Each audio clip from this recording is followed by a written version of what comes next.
Hello guys and welcome back to another video on our English channel. Today we will be talking about a topic that is pretty controversial. It's a topic that's very sensitive that a lot of people will probably at first hand might have problems to understand why we are so critical with it and why we are like this. But today we will talk about the kind of clients that we do not like. And I will not talk about specific people or specific cases. I will stay general. I will stay very neutral. I will try to explain as good as possible how I mean it and why I have this stance, just so you understand it. In case you misunderstood it, or if in case you have a problem with one of my opinions or one of my standpoints, just let us know. We can always discuss. Maybe we can learn from you and your feedback just as much as you might learn something from our feedback. So I'm not taking the high ground and claiming the high ground and saying, no, we are better, just act like we want you to. We are very neutral with our communication. We say we want to be respected just as much as you want to be respected as clients. We are both human.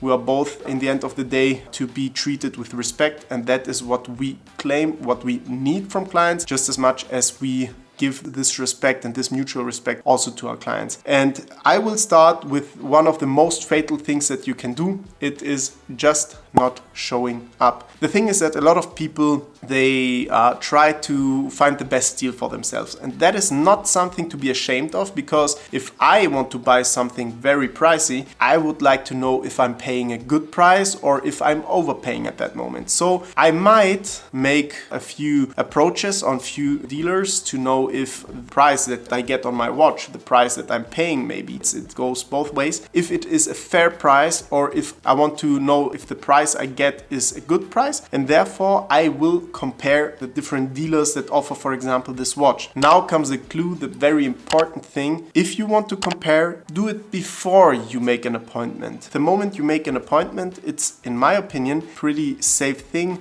You want to see the watch. In case that everything's all right with the watch, you will purchase it. Even if you don't like it, even if you wear it on your wrist and you say, okay, it's too big, it's too small, it's too sharp, it's too polished, everybody has a set of standards, and if the watch does not apply to it, the watch is not up to the standards that you have, then you don't have to pay. But if you don't even show up, you show us that you do not appreciate our time, that you do not respect our time, that you just think, hey, if I don't come to the appointment, so what? They will sell it other way. And the thing is that for most appointments, we do hold the watches. So for example, if I have an appointment in 2 days and I have another client that wants to buy the watch in the meantime, the same watch, I will not sell it, because I keep my word and I will keep it on hold until the appointment. And in case he does not buy it, I might reach out to the other person. But the thing is, sometimes people do not even reach out to us if they see the watch is on hold. So you lose potential clients for, let's say no reason, because it's the easiest thing to just call and say, hey Marco, quick thing, I will not follow up to the appointment, I will not be there, I decided to get a different watch, and that's totally fine. But it needs to be transparent communication, because just as we will not let you hang, let you drive to our place and potentially take your time off and then find closed doors, just as much we don't want to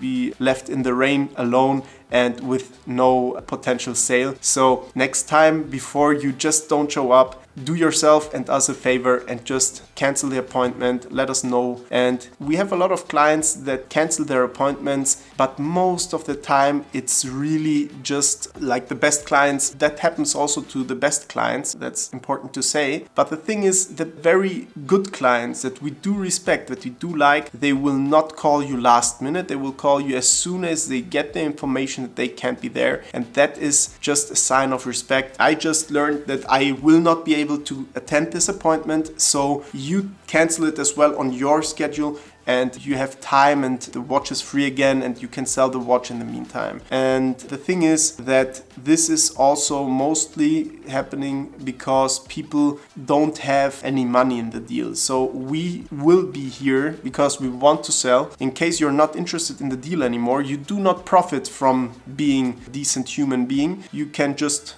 block our phone number. But the thing is, we had clients that did that 3 or 4 years ago, and they try to reach out to us again nowadays saying, hey, I'm interested in this watch, and we will just say thank you, but we're not making business with you because you do not live up to the standards that we have, because we also have standards as to how to act in the business environment that we're moving in, because we're talking about a lot of money, and it doesn't make sense to just talk and never follow up with and take action. Sometimes you just have to take action, and that is the kind of people that we want to have as clients. The next thing on my list is bargaining for the last 50 euros. And this is a very symbolic way that I put it. It's basically, if we're talking about a watch and you see the price is already very, very low compared to the market price. And sometimes most people want to bargain just to have a little win or save a little money, because that's just how the human brain works, surprise. The thing here is that if you try bargaining for the last 50 euros on a 10, 12, $15,000 deal or euro deal, you will not be taken seriously.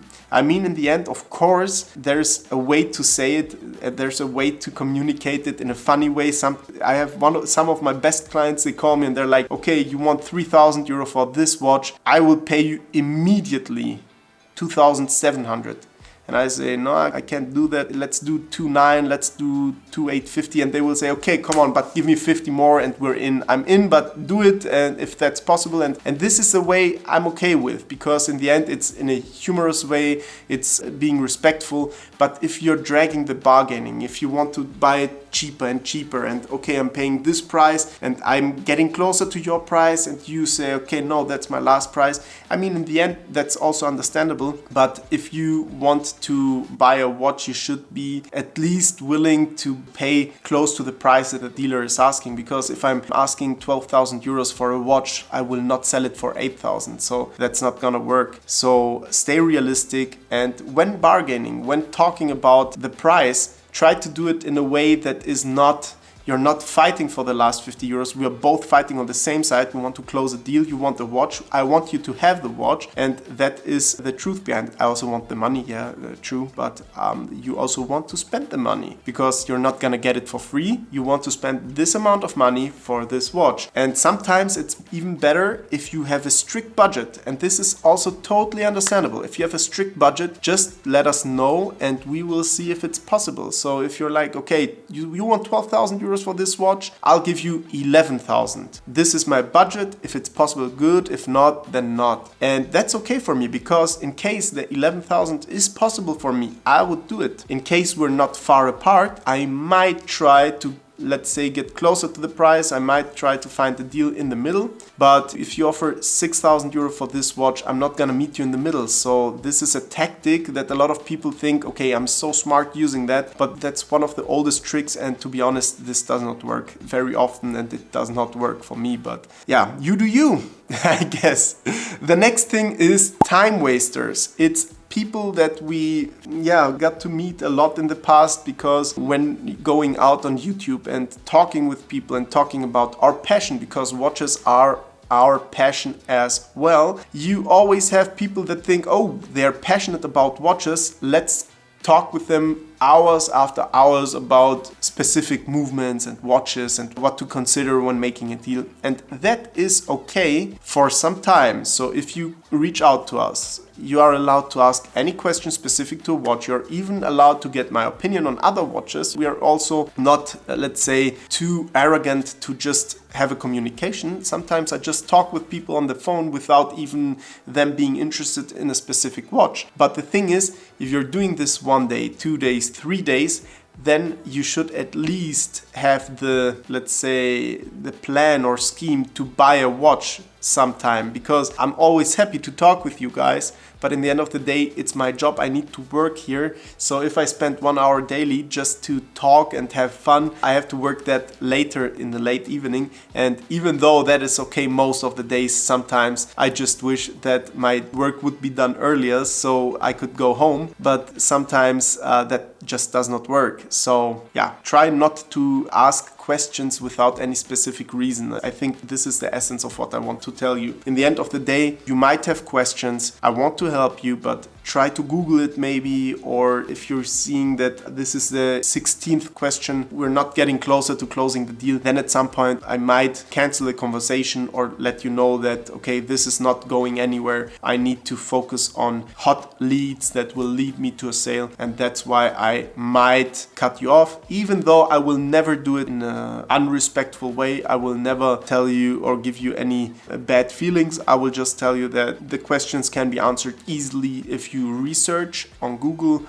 Do that, and if you have specific questions about this watch that you cannot know because you don't have this watch in your hands, let me know. We're open to talk all the time. And the next thing that is one of the most nerve-wracking things is picky people. And not any picky people, it's picky people that are cheap. Because you cannot be picky if you're not ready to put the money in. I'm giving you a very, very good example. There are people that want to buy a Patek Philippe Nautilus, but in the end of the day, they want to pay for a sub. So if you're asking for a Tudor, let's say Tudor Prince Date, 36 millimeters, it's a around 3,000 euro watch with box and papers, then of course you're allowed to ask questions, you're allowed to.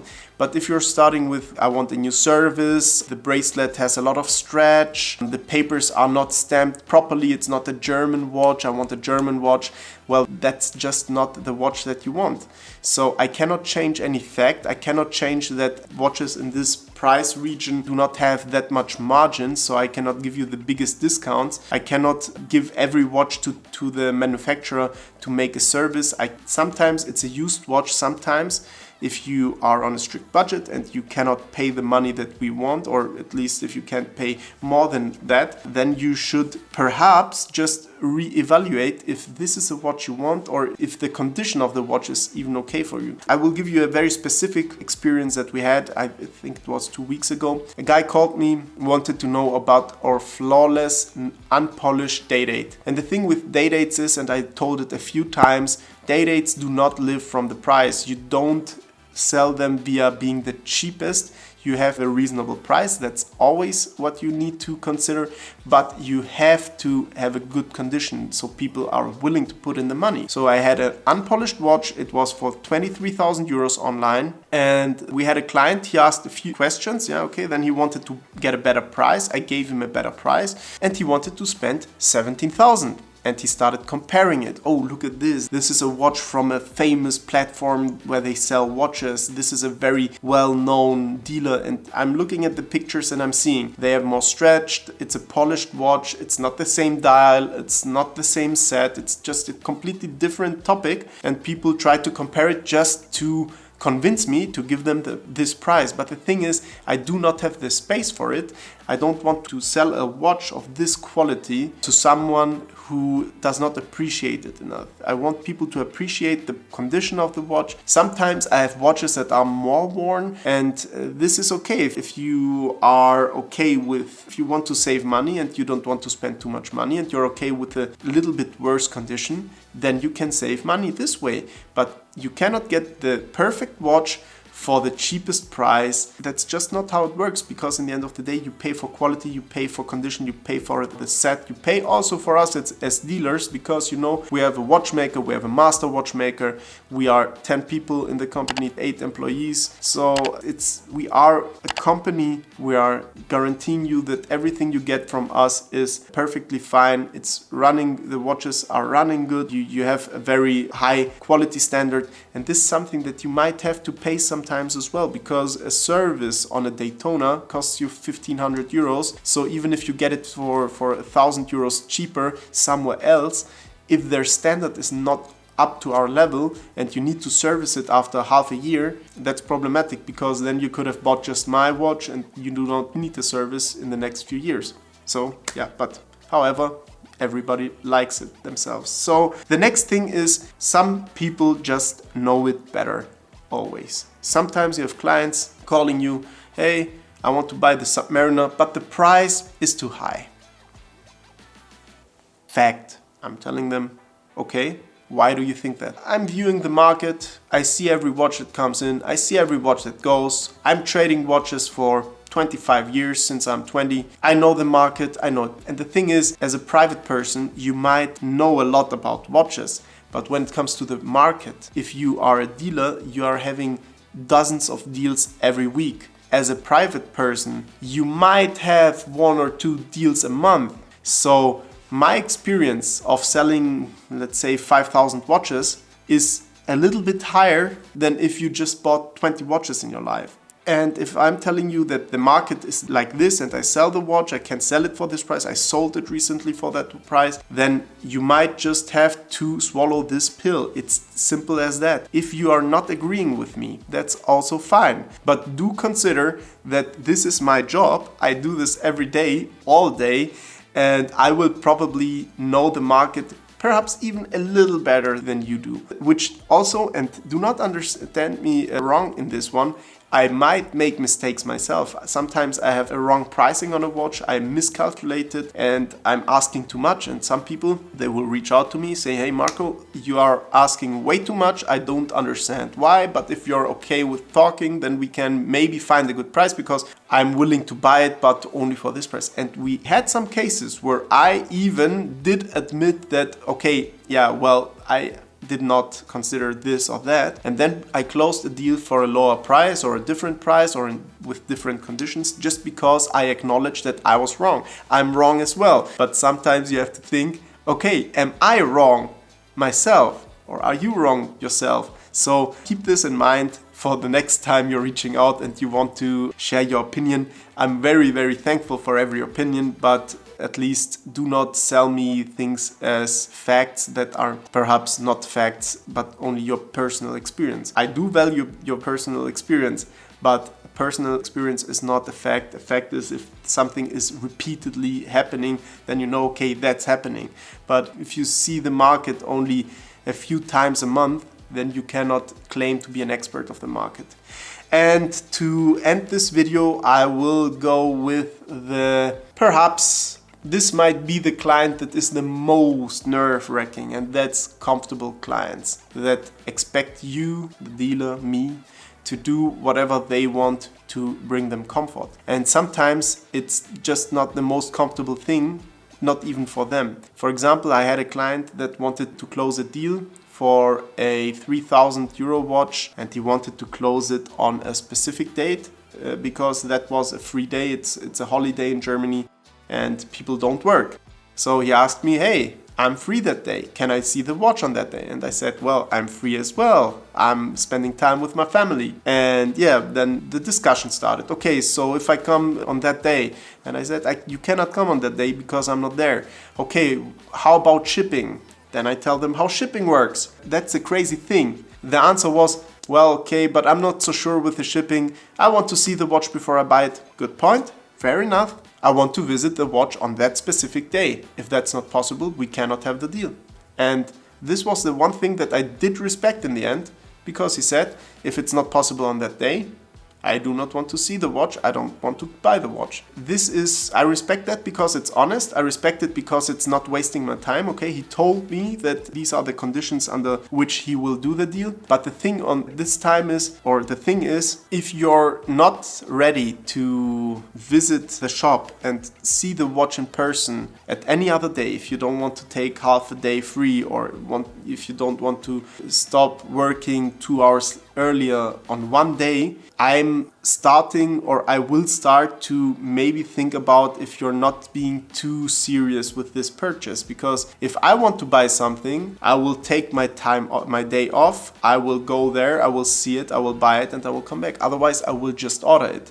But if you're not willing to put in even the slightest amount of effort, then I will question myself, or I will question if it's even interesting for you, or if you just want to see the watch maybe, perhaps you want to have a nice day in the city, you just want to perhaps wear a watch, make a nice photo on your wrist, which could work as well, but you cannot approach me being interested about the watch, wanting to take my time, or me to invest my time, and then you're not even interested in buying a watch. I mean, at the end of the day, this is something that a lot of business owners are facing, every day. This is something that a lot of people do have to work with every day, but at this point I'm not willing to work for free, because in the end of the day I have to pay my employees, I have to pay my rent, I have to pay my, of course, the watches, the stock that we have, I have to pay everything. So in the end of the day I need to make money, and I do not make money if people are just watching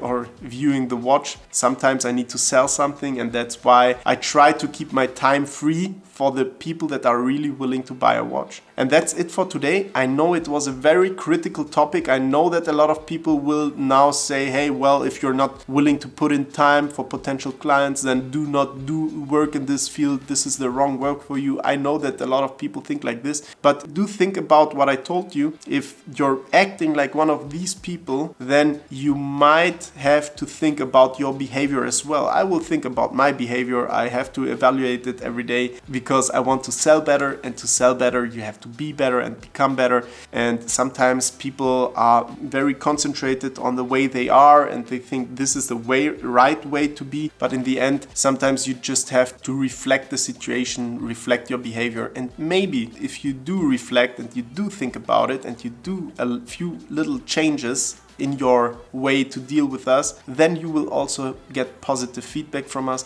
and we can close deals. And you know, and you have to know that we want to make every deal possible that works for both sides, but we will not take any deal that is not working for us, just as much as you do not want to make any deal that does not work for you. That's it for today. I think this is the second time that I said it. That's it for today. See you next time. If you like this video, give us a thumbs up, give us a like, follow this channel so we can share more watch content with you, so you can see our videos when they come out. And also, if you do understand even a little bit of German, visit our other channel, because there we post 2 videos a week, and that's a lot of watch content. See you next time. Bye bye.